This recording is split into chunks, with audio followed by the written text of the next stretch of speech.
Bonjour, je suis Aymeric Caron, je suis député français, député du parti REV, Révolution écologique pour le vivant, qui est allié à la France insoumise. Et puis, je suis un militant du vivant depuis déjà de nombreuses années. J'ai écrit un certain nombre de livres sur le sujet, sur l'écologie, sur l'antispécisme. Et je suis en entretien avec le média À Gauche. C'est quoi être de gauche?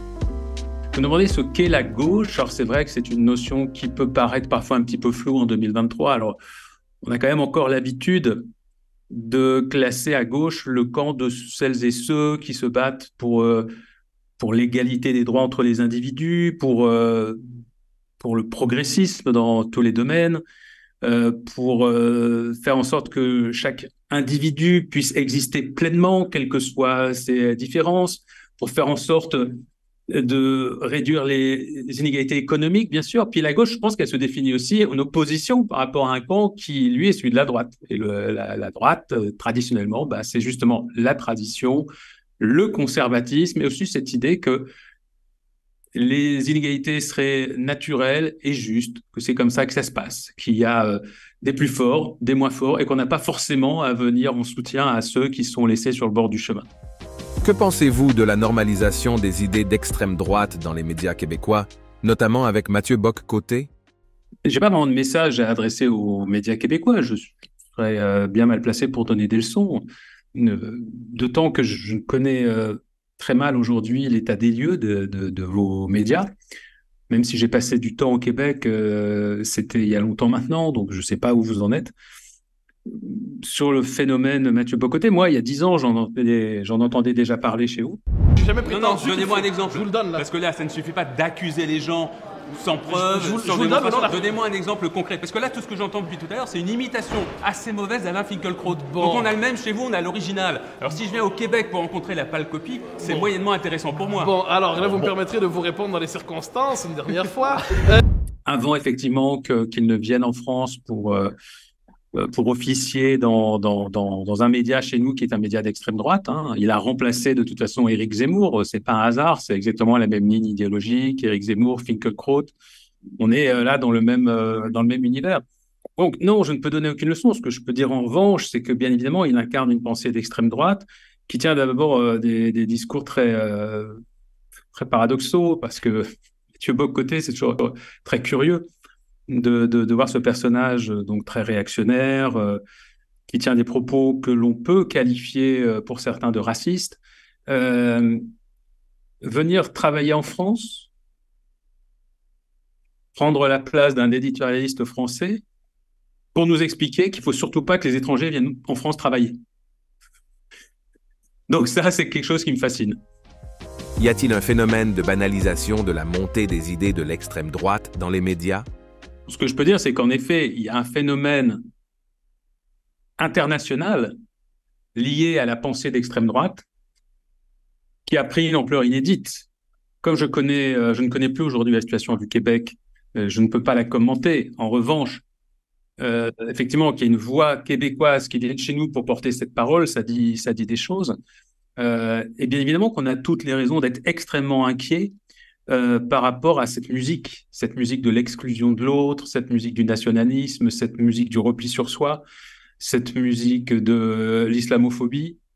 Euh, c'est très inquiétant. Nous, chez nous, l'extrême droite, elle est entre 30 et 40% dans les sondages. Enfin, je ne sais pas si on se rend compte de ce que ça veut dire. Ça veut dire que Marine Le Pen euh, pourrait potentiellement devenir présidente, ce qui serait absolument dramatique. Et si elle devient présidente, c'est parce qu'elle aura été aidée par des médias qui auront donné la parole à des Mathieu Bock-Côté et à ses équivalents français. Euh, il faut bien comprendre que ce que dit Bock-Côté chez nous aujourd'hui, et qui est dit par un certain nombre d'autres personnes, n'aurait pas été accepté quand moi j'avais 15 ans, c'est-à-dire il y a une trentaine d'années, 35 ans. C'était des propos qu'on ne pouvait pas tolérer dans nos médias.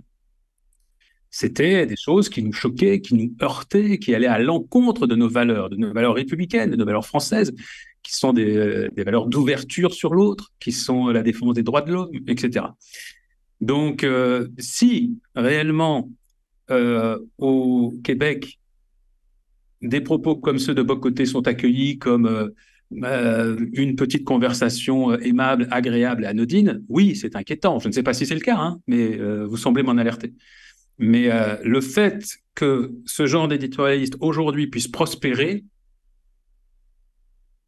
sans que grand monde y trouve à redire, et pire que dans la population générale, on entende des « Ah ben il n'a pas tout à fait tort », bien sûr, c'est extrêmement inquiétant sur le monde qui se dessine, pas dans 50 ans, peut-être dans 1 an, dans 2 ans, dans 3 ans. Et je pense qu'on peut se préparer, au pire. Et moi, en tout cas, à l'Assemblée nationale, je fais partie du camp qui fait tout pour éviter qu'on se retrouve dans une situation où ces gens-là et ces valeurs-là arrivent au pouvoir. Vous définissez-vous comme anticapitaliste et si oui, par quoi le remplacer? Alors déjà, en effet, définir les termes, est-ce que je me déclare comme anticapitaliste? Oui. Antilibéral, oui, mais par des biais de simplification pour essayer de me faire comprendre assez rapidement, parce qu'on pourrait discuter de ce qu'est le capitalisme, donc le capitalisme en tant que système économique qui organise la propriété privée des moyens de production, euh, comment dirais-je, qui organise également la liberté de concurrence, et la recherche du profit. Enfin voilà, il y a un certain nombre de critères qui permettent en effet de définir clairement ce qu'est le capitalisme, sauf qu'il a plein de formes très diverses. Il y a même eu des formes de capitalisme, si on s'arrête simplement au regroupement des moyens de production. Bon, en tant que tel, c'est pas forcément condamnable. Si c'est pour être plus efficace dans la production, ce qui pose d'énormes problèmes dans le capitalisme, on est bien d'accord, c'est la distribution des richesses qui sont générées par la production. Et puis le fait que le capitalisme, son cœur idéologique, c'est l'accumulation, c'est la recherche permanente du profit. Et en ce sens, je suis anticapitaliste. Mais après, je veux dire qu'il y a plusieurs formes, parce qu'en effet, on va avoir du capitalisme d'État, on a aujourd'hui une forme du capitalisme qui est le néolibéralisme, on a le capitalisme financier, qui évidemment est associé au néolibéralisme aujourd'hui. Enfin, vous voyez, il y a beaucoup de... Là encore, il faudrait entrer dans une discussion très technique. Donc, pour simplifier les choses, je suis en tout cas contre un système économique qui redistribue de manière extrêmement injuste les fruits de la production. Et puis, d'autre part, contre un système qui est constamment à la recherche du profit maximum, que ce soit avec des règles claires ou alors, dans sa pire formulation, avec même une absence totale de règles, c'est-à-dire c'est la jungle, on fait ce qu'on veut, et c'est ce qui se passe aujourd'hui dans beaucoup de domaines, dans le domaine financier notamment. Donc, par quoi remplacer ce système? Alors, grosso modo, historiquement, on va dire qu'on avait deux grandes utopies depuis le 19e siècle. C'est donc le capitalisme et puis le socialisme. Bah, en tout cas, c'est comme ça que je vois les choses. Et que ces deux systèmes nous disaient en effet des choses très différentes de la manière d'organiser la société et de répartir les richesses. Mais pour moi, ces deux systèmes disaient quand même aussi des choses similaires, notamment sur notre rapport aux choses et à la production.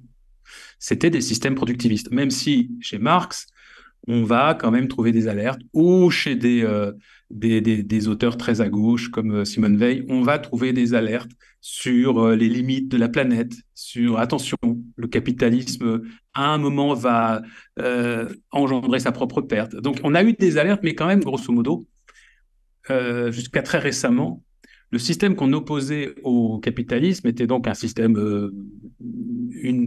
soit le socialisme lui-même, soit un dérivé du socialisme, qui simplement nous proposait de répartir autrement les richesses issues de la production.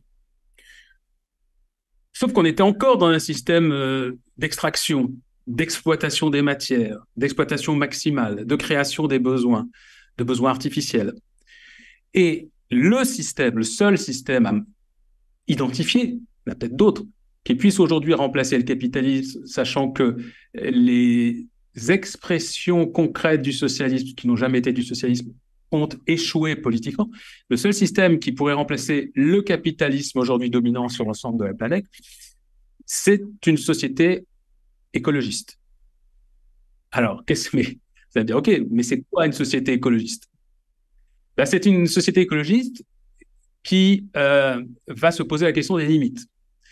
C'est une société qui va avoir une manière de considérer l'économie de manière complètement différente. D'abord, est-ce que l'économie doit vraiment être l'alpha et l'oméga du vivre ensemble et de l'organisation de nos sociétés. Non, l'argent, les banques, l'économie ne devraient être que des outils permettant à un modèle de société de s'incarner, de prendre vie. Alors qu'aujourd'hui, c'est absolument l'inverse. C'est-à-dire qu'en gros, on a des objectifs économiques et ensuite, on va essayer d'organiser une société autour de ces objectifs. Donc, l'objectif, ça va être, OK, nous, on a besoin de 5% de croissance. Voilà, on a besoin de 5% de croissance.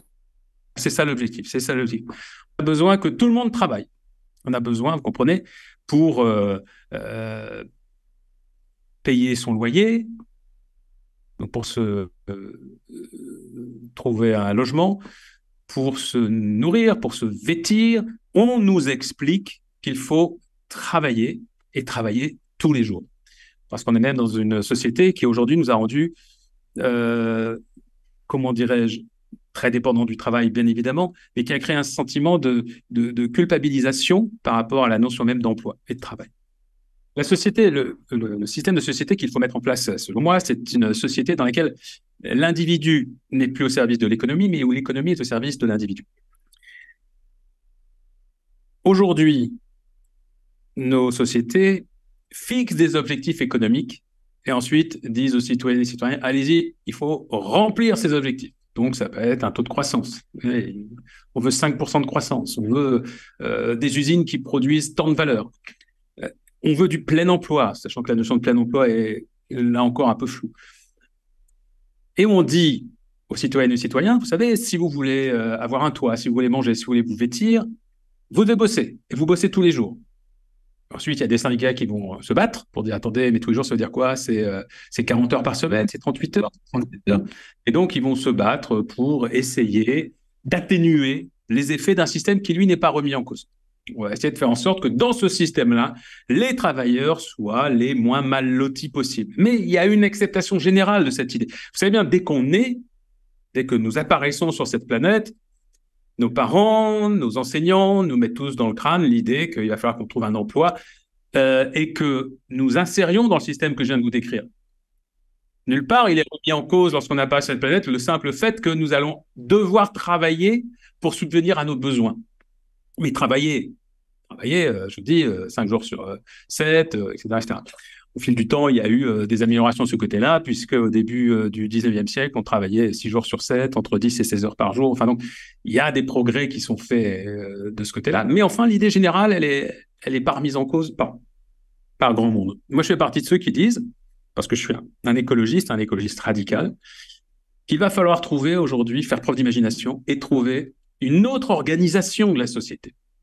Ça ne s'appellera pas capitalisme, alors c'est pour ça, moi, je parle d'écologie, parce que la philosophie générale qui habite cette idée, c'est nous n'exploitons plus la planète aveuglément. Nous tenons compte des limites de la planète. Nous conscientisons le fait que nous sommes des mortels et qu'on ne vit que 70, 80 ans pour les plus heureux d'entre nous, et que ça a une implication aussi sur notre manière d'aborder notre quotidien, et que nous vivons dans une société qui, elle, nous fait oublier le fait que nous sommes mortels, qui nous fait vivre comme des immortels, parce que ça arrange beaucoup de gens, à commencer par ceux qui profitent bien évidemment des travailleurs pour s'enrichir. Et eux, en ayant les moyens de se distraire, pour oublier précisément qu'ils seront mortels, tandis qu'on inflige aux employés, aux travailleurs, eux, des plaisirs extrêmement destructeurs, extrêmement inintéressants, en fin de compte, pour les empêcher de réfléchir. Donc, je dis, prenons le problème à l'envers. Et demandons-nous, mais finalement, de quoi avons-nous besoin, tous individuellement, pour passer les 70, 80 années qu'on va effectuer sur cette planète. On a besoin, effectivement, je le disais, d'un toit, de vêtements, de nourriture, d'un épanouissement personnel à travers des activités. On a besoin de liens sociaux, on a besoin de loisirs.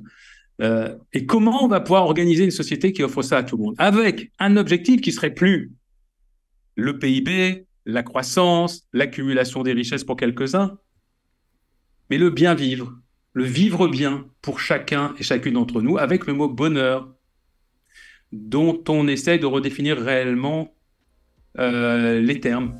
La société communiste ne propose-t-elle pas déjà cela? Alors, la société communiste, une fois de plus, elle était productiviste. hein. Stakhanov était un productiviste, hein. Vous voyez bien, nous, on a le représentant du Parti communiste chez nous. L'une des choses qui met vraiment en avant dans les différences qu'il peut avoir avec la pensée écologique, c'est, par exemple, ou la pensée écologiste, c'est le fait que la valeur travail doit vraiment être Je parle de portée au communisme, je parle pas de Roussel. la valeur travail, la valeur travail. Donc, non, c'est encore très ancré avec la pensée communiste. C'est-à-dire que nous sommes là pour travailler, nous sommes là pour remplir cette mission-là. Et ceux qui essayent de se soustraire à leur devoir de travailleurs, eh bien, sont des mauvais citoyens ou des mauvais humains. Non, c'est l'idée que nous ne sommes pas sur cette planète pour travailler. C'est une idée qui aujourd'hui n'est plus acceptée par grand monde. Parce que, une fois de plus, ceux qui profitent du système tel qu'il est, donc les dominants, les politiques, mais bien évidemment le monde économique qui a favorisé les 1% de plus riches, eh bien, a tout intérêt à laisser penser aux citoyennes et aux citoyens que le travail est non seulement indispensable, mais que c'est le seul moyen pour chacune et chacun d'entre nous de se réaliser, de s'affirmer et d'obtenir du respect. C'est le travail, c'est une nouvelle religion. Avant, l'Église dominait les gens en leur disant attention, si vous ne faites pas ceci, si vous ne faites pas cela, votre âme sera damnée et ainsi de suite. Mais maintenant, l'âme est damnée si on n'est pas un très bon soldat de l'entreprise. La société qu'on doit écrire est totalement différente. Je ne crois pas qu'il faille travailler 40 heures, je ne crois pas qu'il faille travailler 35 heures, je ne crois pas qu'il faille travailler 30 heures. Je pense que dans un état des choses où nos sociétés n'ont jamais été aussi riches, il n'y a jamais eu autant de richesses sur cette planète. Eh bien, avec l'apport aujourd'hui des nouvelles technologies, des machines, de l'intelligence artificielle, il faudrait faire un décompte précis, mais dans un livre que j'ai écrit qui s'appelle Utopia 21, j'estimais qu'une quinzaine d'heures de travail par semaine serait probablement suffisante. Il y a énormément d'activités aujourd'hui qui, ne servent à rien, ne servent strictement à rien. Ça va être, par exemple, des sociétés de conseil. On va conseiller des gens sur le travail.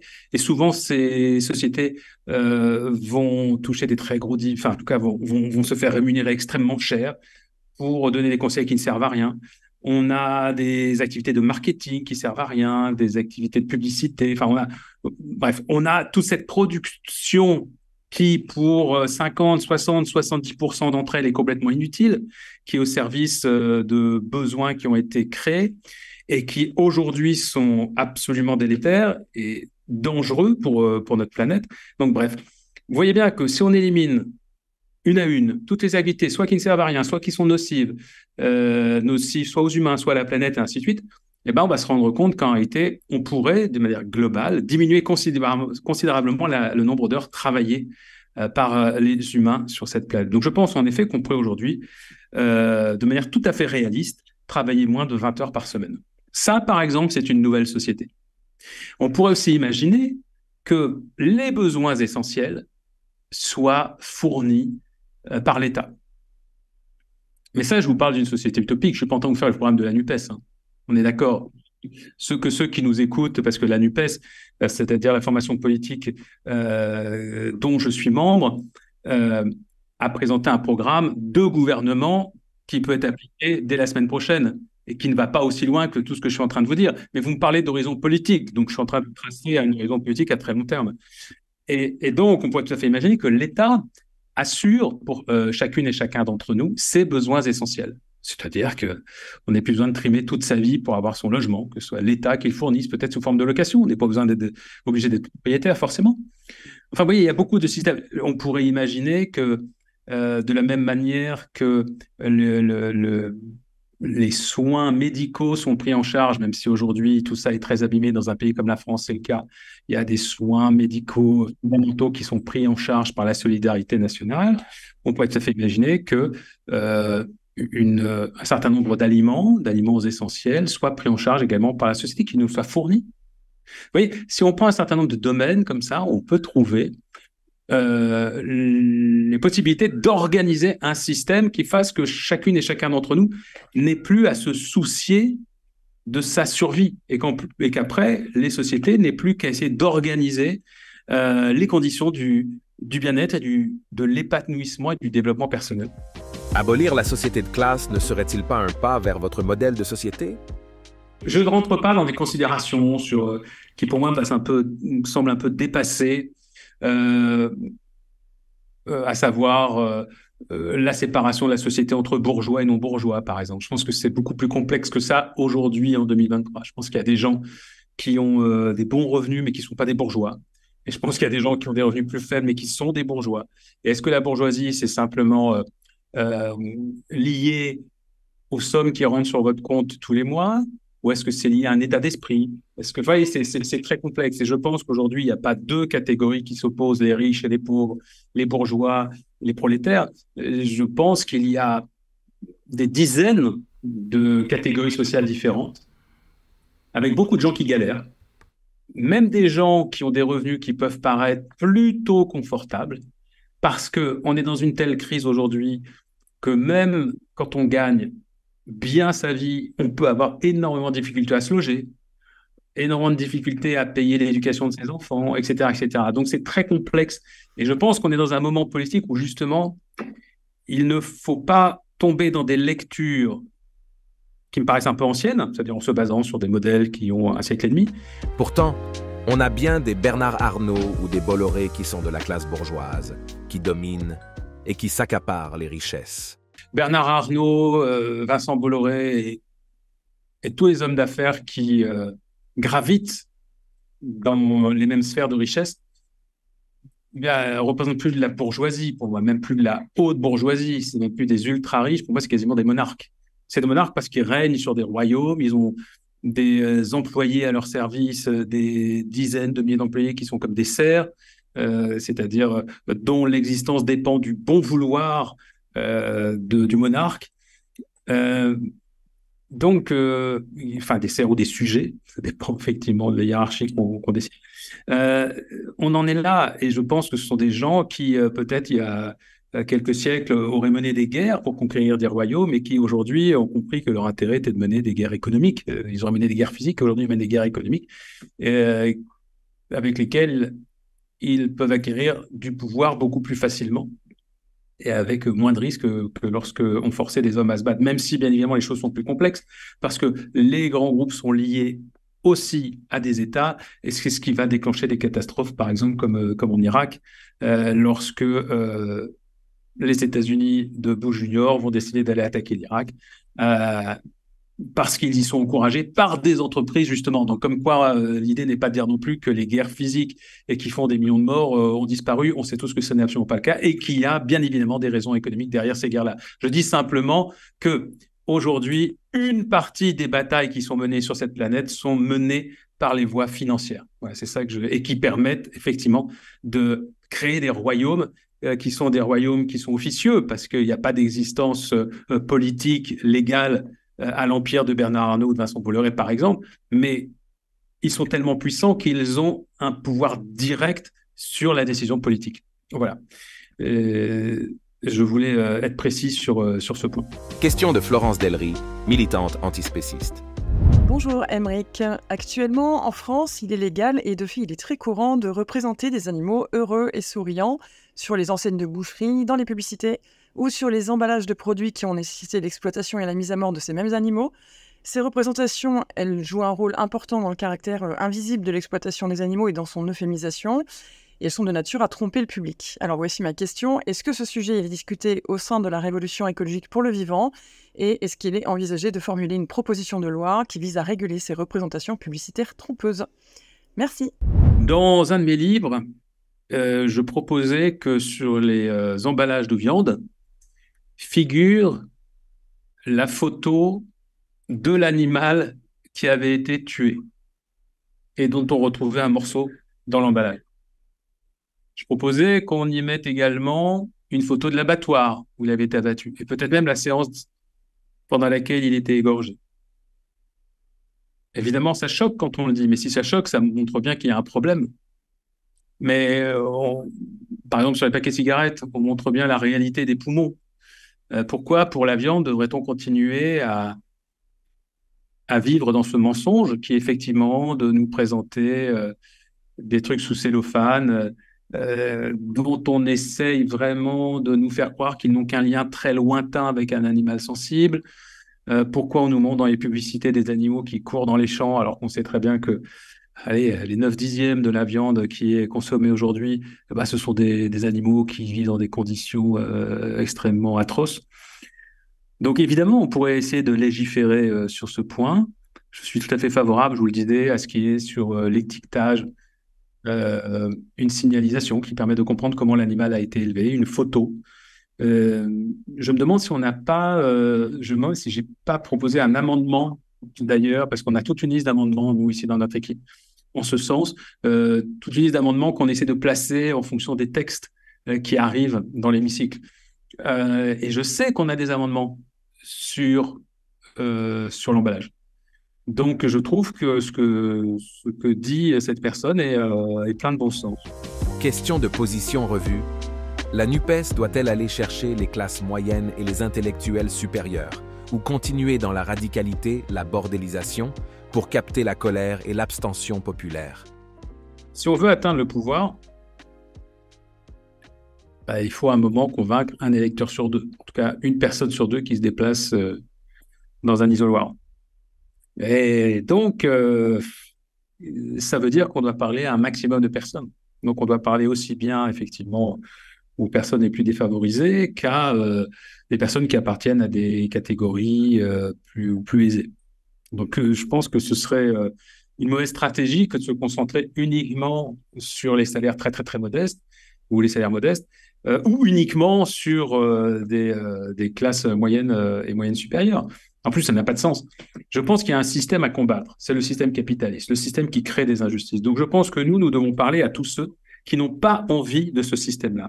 Et ces personnes sont très nombreuses parce qu'en réalité, le système capitaliste ne profite qu'à une toute petite minorité.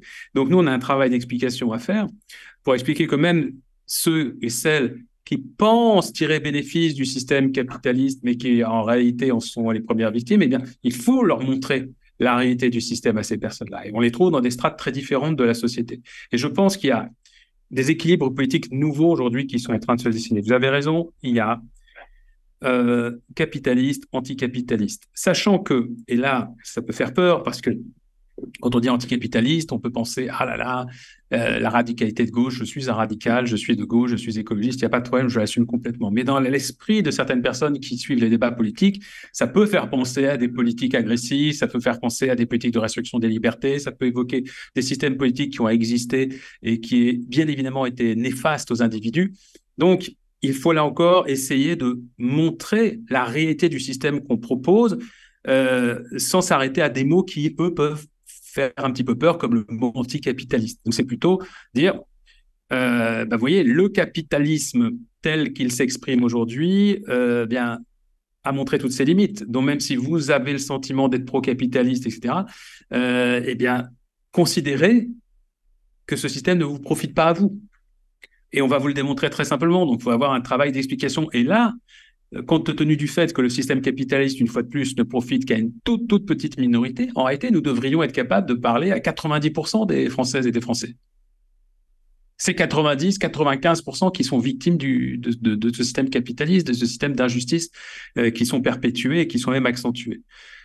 Ça, c'est la première chose. Et il y a malheureusement un deuxième clivage qui est en train vraiment de s'installer. Et je crains que ce soit le prochain. En tout cas, la prochaine barrière autour de laquelle s'organise le débat politique, c'est pour moi les fascistes et les antifascistes.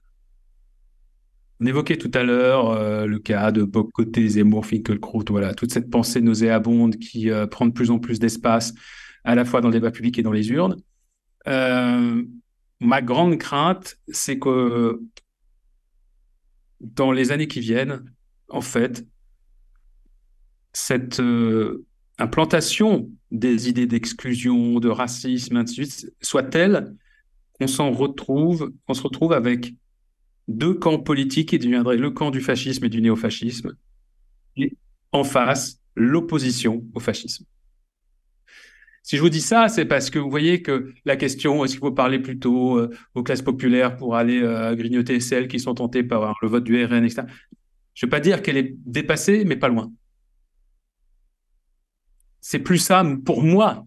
Le débat, il est même plus là. Que pensez-vous des discours sur les beaufs et les barbares, sur le fait d'aller chercher le vote des racisés et celui des blancs des campagnes? Deux choses dans ce que vous dites. Attention de ne pas tomber dans le piège de l'extrême droite, qui ne cesse, lui, de nous désigner les personnes de couleur depuis 30 ans comme étant la source du problème. Donc, vous voyez, quand on commence à se poser aussi la question entre racisés, non racisés, etc., eh ben, on accepte quelque part une partie de la grille de lecture du RN, même si c'est sur des questions très différentes. Hein. Ça veut pas dire on est complètement désaccord avec le RN, mais quand même, on va dire qu'il y aurait des distinctions à faire entre des racisés et des paracisés. Moi, je pense qu'il est important à la fois d'identifier les problèmes de racisme qui sont très, très présents dans la société française aujourd'hui. Il y a des réflexes énormes de racisme.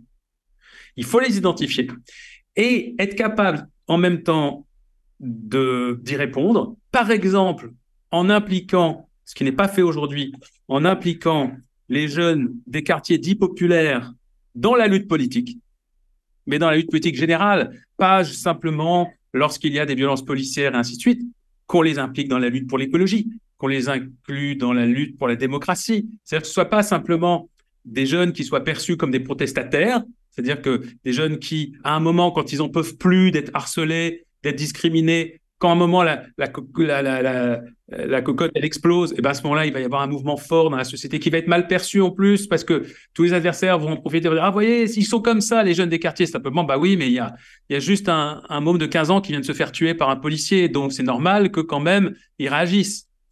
Et je pense que nous, politiques, on a une responsabilité si on n'a pas su, jusqu'à présent, inclure dans nos combats politiques une grande partie de ces jeunes. On est responsable. Il faut qu'ils soient militants avec nous aujourd'hui sur tous les sujets. Hein, pas juste la question des violences policières. Surtout, je dis pas que c'est que ça, hein, mais il va y avoir cette impression parfois qu'on ne les entend que sur un certain nombre de sujets, mais c'est de notre faute parce qu'on va pas assez parler dans certains quartiers, on va pas assez les inclure dans les luttes politiques globales. Donc ça, c'est un travail à faire aussi. Et en même temps, ne pas tomber dans un piège qui serait d'opposer les jeunes des quartiers populaires et les personnes âgées des campagnes. Comme si c'était, non, on est face à des humains qui ont des problématiques qui se rejoignent, même si elles semblent extrêmement différentes lorsqu'on fait une analyse sociologique basique. Et je pense que ça, c'est un vrai défi posé aux politiques.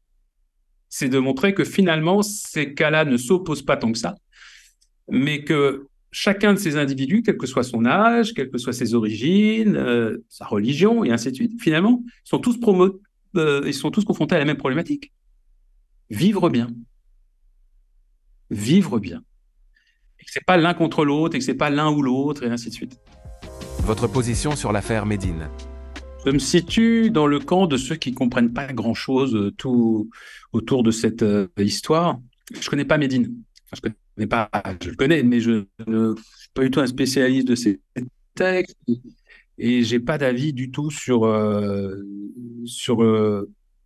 son idéologie, si on peut appeler ça idéologie, en tout cas sur sa manière d'aborder les problématiques vers lesquelles on l'a renvoyé. La seule chose que je peux dire, c'est que tout a été curieux parce que les Verts l'ont invité. Ensuite, les adversaires des Verts ont porté des accusations graves contre Médine. Les Verts ont dit « Oh, bah oui, ils ont raison, c'est grave quand même ce que dit Médine. Mais on l'invite pour ça. » Alors, il y a un truc qui n'est pas logique, quoi. C'est soit on considère qu'il n'y a aucun problème avec Médine et on l'invite, et dans ce cas-là, il n'y a pas de problème, on l'assume et on le respecte. Mais alors dire en même temps, c'est vrai que c'est quelqu'un qui pose problème. D'ailleurs, on va l'inviter parce que comme ça, il va pouvoir se justifier. Je trouve ça bizarre, quoi. Je trouve ça étrange. Donc c'est vrai que l'attitude de la France Insoumise m'a paru beaucoup plus logique, qui était de dire pour nous, il n'y a pas de problème avec Médine, donc on l'invite. Voilà. Mais j'ai pas d'avis. Moi, j'ai pas d'avis. Je suis pas du tout connaisseur. L'interdiction de l'abaya. Islamophobie, diversion. L'interdiction de l'abaya est problématique à plusieurs titres. D'abord, parce que ce sujet a occupé toute l'actualité pendant 15 jours au moment de la rentrée scolaire, alors que chez nous, il y a d'énormes problèmes dans les écoles, les collèges, les lycées, avec des profs absents.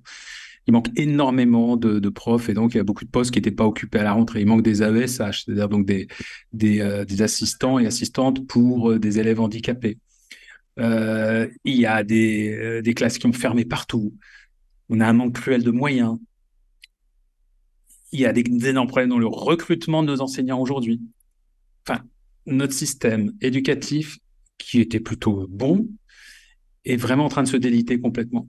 Et le ministre de l'Éducation, au lieu de s'emparer de ces questions essentielles, qu'est-ce qu'il nous fait? Il nous sort une polémique sur l'abaya. Donc ça, c'est un premier problème. Ensuite, sur le fond, c'est très problématique aussi, parce que moi, j'ai une boussole, c'est la loi de 1905 sur la laïcité. Cette loi n'interdit nullement les signes religieux. Elle permet la liberté de conscience, la liberté d'expression d'une foi ou d'une croyance, tant que cette expression ne nuit pas à l'ordre public. C'est ça l'esprit de la loi de 1905. Et moi, je fais partie de celles et ceux qui pensent que un élève, un collégien, un lycéen, tout à fait le droit d'avoir sur lui un signe qui évoque la religion dont il se sent proche.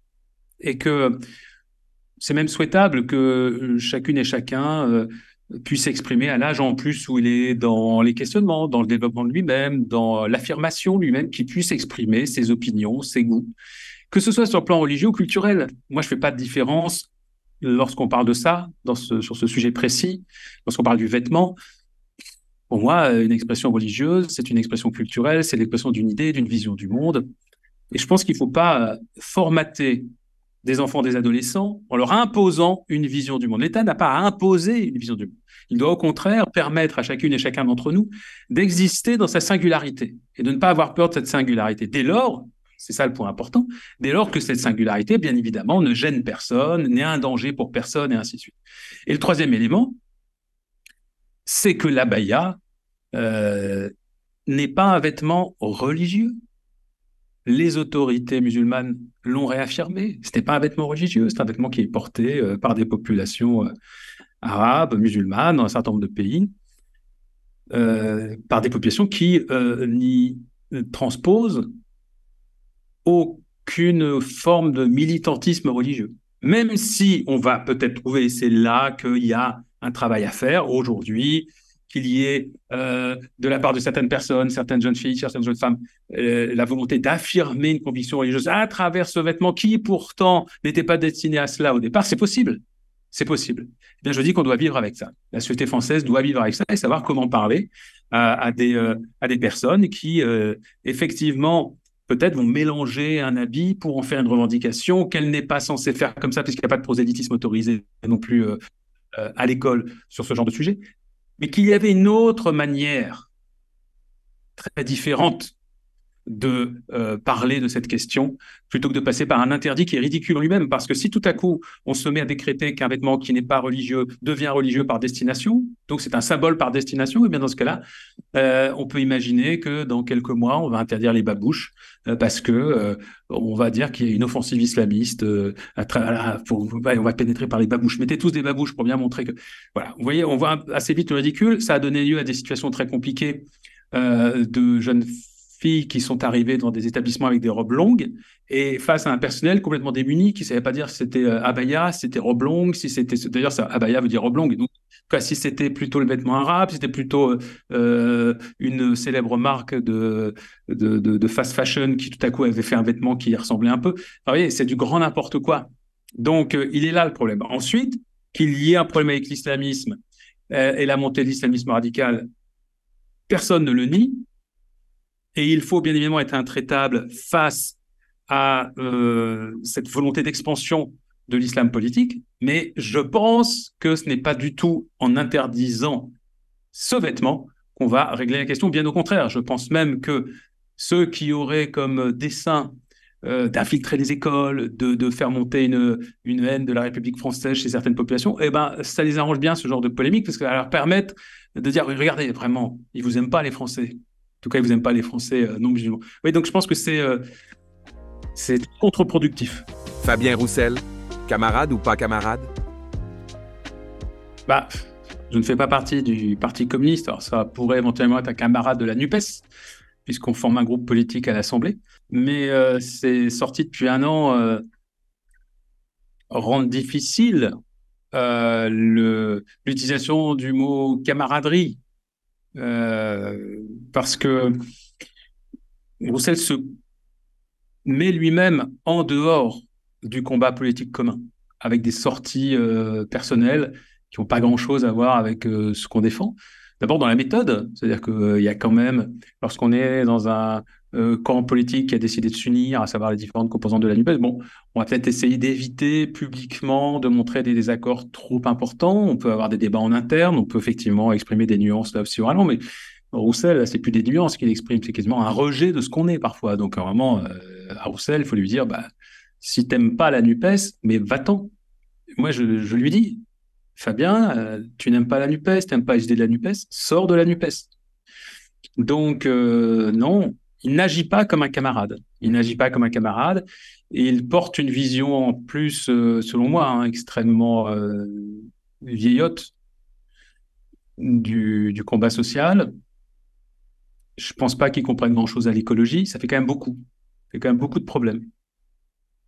Donc, il a eu des sorties très problématiques depuis quelques mois. Donc, je lui dis, Fabien, reviens à la raison et reviens parmi nous. Mais si tu veux pas revenir à la raison, bah, tire-en les conclusions et puis dis clairement que tu n'es plus NUPES et que tu te sens plus d'affinité avec notre ancien Premier ministre Édouard Philippe, avec lequel tu as eu beaucoup de plaisir à discuter à la Fête de l'Humanité. Tu te sens plus d'affinité avec lui qu'avec Jean-Luc Mélenchon. Pourquoi pas? C'est un parcours politique dans ce cas-là extrêmement étrange, mais il faut l'assumer. Israël, État d'apartheid, est un sujet qui divise encore à gauche. Comment le voyez-vous? J'ai eu l'occasion de m'exprimer en quelques minutes condensées à la tribune de l'Assemblée nationale sur le sujet, et effectivement, j'ai affirmé qu'Israël mène une politique d'apartheid à l'égard des Palestiniens. Et j'ai expliqué pourquoi. Donc, dans cette allocution, on va retrouver l'argumentation. Je suis pas le seul à le dire, hein. Évidemment, je suis pas le seul à le dire, puisque cette déclaration faisait suite, au contraire, aux alertes de plusieurs ONG, notamment aussi des ONG israéliennes, des ONG de défense des droits humains, mais de plus en plus de personnes aujourd'hui reconnaissent qu'il y a de fait une situation d'apartheid vécue par les Palestiniens, c'est-à-dire qu'ils n'ont pas les mêmes droits que les Israéliens. Enfin, c'est comme ça, c'est indéniable. La dernière personne à l'avoir reconnu, à ma connaissance, c'est l'ancien patron du Mossad. Donc, c'est comme ça. Est-ce qu'il y a une difficulté à parler de la question palestinienne? Oui, en tout cas, il y a de grosses difficultés pendant une quinzaine d'années. Vous avez raison de rappeler que dans les années 80, notamment, la gauche était engagée sans ambiguïté pour les droits des Palestiniens, et en ce sens, on dit juste pour le respect du droit international. Hein. On ne dit pas autre chose. On ne prend pas parti pour un peuple contre un autre peuple. Pas du tout. On veut juste que tout le monde puisse vivre en paix sur ce territoire qui est aujourd'hui partagé et avec des conditions de partage qu'on doit aujourd'hui complètement rediscuter. Bon. Mais donc, de fait, aujourd'hui, le droit international n'est pas respecté et ce sont les Palestiniens qui en subissent tous les jours les conséquences avec des drames qui les touchent. Donc, des morts, des blessés, des enfants arrêtés, emprisonnés. Enfin voilà, je pars faire aujourd'hui le catalogue, malheureusement, de toutes les injustices. Et quand on est de gauche, puisque c'était la question du début de notre entretien, c'est la question des injustices, du refus des injustices, elle est centrale. Donc, parce que je crois que le conflit israélo-palestinien, il symbolise énormément de choses. D'abord, parce qu'il y a quand même des hommes, des femmes et des enfants derrière cette question. Donc, on ne peut pas dire que c'est secondaire. Il faut penser à eux. Mais au-delà de ça, c'est-à-dire que l'histoire d'Israël, la manière dont ce pays s'est constitué, la manière dont la chose a été gérée par les Nations Unies, elle est unique dans notre histoire. Elle est unique. C'est pas quelque chose d'anecdotique. C'est l'une des injustices historiques les plus flagrantes aujourd'hui. La Nakba et ainsi de suite. Bon. Eh bien, c'est notre devoir aujourd'hui d'essayer, en tant que politique, d'essayer d'apporter enfin un peu de justice dans cette région. La voiture électrique, elle va nous sauver? Puis, en ce qui concerne la voiture électrique, je suis très réservé. Très réservé parce que, bon, évidemment, la fin des voitures thermiques, très bien. Mais on sait tous que les voitures électriques posent d'énormes problèmes écologiques. la fabrication des batteries, mais pas que, la fabrication du véhicule lui-même, et ainsi de suite. Je pense qu'il faudrait pas tomber dans le piège de considérer que lorsque les modèles électriques se seront largement développés, c'est bon. Tout sera réglé. Je pense qu'il y a une autre notion qui est fondamentale quand on trouve des solutions non émettrices de CO2 pour un certain nombre de sujets. C'est la question de la sobriété. C'est-à-dire que ça ne sert à rien de remplacer une production massive par une autre production massive qui va en fait générer d'autres désagréments, puisque on a le problème des minéraux. Donc, si on se contente de dire génial, partout en France, partout au Québec, partout dans les grandes villes, on a remplacé les bagnoles thermiques par l'électrique, ben, ça ne va pas aller, parce qu'il faut réfléchir à la place des logements par rapport au lieu de travail, par exemple. Parce que déjà, il faudrait pouvoir se passer de la voiture beaucoup plus souvent. Il faudrait pouvoir faire en sorte qu'on puisse aussi se passer bien plus souvent de la voiture. Pour se rendre d'un point à un autre, ça veut donc dire développer énormément de transports en commun qui n'existent pas aujourd'hui. Alors au Québec, c'est compliqué. La manière dont les villes sont organisées, et ainsi de suite, rendent l'utilisation de la voiture encore indispensable, très, très, très souvent. Alors après, nous, la France, vous savez, hein, c'est différent. Nous, il y a beaucoup de densité bien plus forte, un maillage qui fait que les transports en commun pourraient quand même soulager énormément les routes. Donc, il faut imaginer à la fois revoir complètement la question du logement par rapport au lieu de travail, c'est-à-dire que, mais dans ce cas-là, ça veut dire revoir la politique également du logement et agir sur le prix des locations, le prix de l'achat, parce que si aujourd'hui il y a des gens qui habitent à 1 heure de leur travail et donc ils sont obligés de faire 2 heures de voiture tous les jours, c'est parce que les loyers sont beaucoup trop chers à l'endroit où ils doivent travailler. Donc tout ça, il faut le repenser complètement. Il faut aussi éliminer des déplacements complètement inutiles. On a plein de déplacements qui ne servent à rien. Et c'est là que, pour le coup, ce qu'on est en train de faire, vous voyez, là, aujourd'hui est intéressant. C'est-à-dire qu'on peut aujourd'hui, pour un certain nombre de tâches, se contenter de visio, etc. Il ne faut pas le faire pour tout, parce que je pense que le lien direct humain est encore extrêmement important. Donc, il ne faudrait surtout pas se trouver dans une société où on est tous enfermés dans un appartement et puis on ne sort plus. Mais en tout cas, vous voyez, un équilibre à trouver. Donc, en tout cas, les voitures électriques, ça n'est pas pour moi une solution idéale à cause évidemment des métaux rares qui sont utilisés, qui sont donc des ressources qui vont s'épuiser à cause de la pollution qui est générée. Et je pense en effet qu'il va falloir imaginer d'autres solutions, soit en sobriété, soit d'autres solutions technologiques. Nos entretiens sont possibles grâce à vos dons. Merci de continuer à faire vivre ce format. Lien en description pour nous aider à produire les prochaines interviews.